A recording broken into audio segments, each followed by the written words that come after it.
All right. Welcome to AI Learn Insights. Today, our guest is Mike Caulfield. He's a renowned expert on critical thinking, information literacy, and so on. But we're going to dive in, begin with Mike. You created let's call it an experimental tool called the Argument Analyzer. Tell us what that is. Yeah, so this is something I built as a GPT. A GPT is sort of a custom wrapper you can put around Chat GPT that has an instruction set in it, has some stuff to sort of guide the output, structure the output. And what it does is you can put anything into it that is making an argument, whether that argument is explicit or implied. And it will sort of take out the argument, it'll break it down, and it'll say, okay, this is the argument being made. Here's the evidence presented for the argument. Here's the relationship of the evidence to the overarching claim. And here are some potential problems with that argument in the form of, there's some more stuff to it. But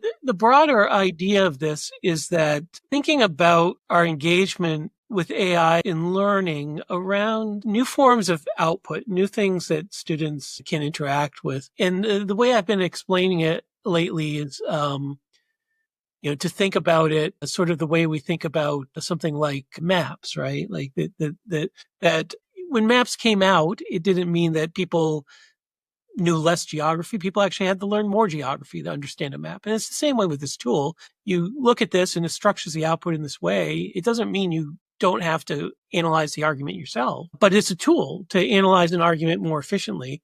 And part of, I think, the approach here thinking about these as tools for co-reasoning rather than as tools for output, or even necessarily just as tools for tutor chatbots and things like that.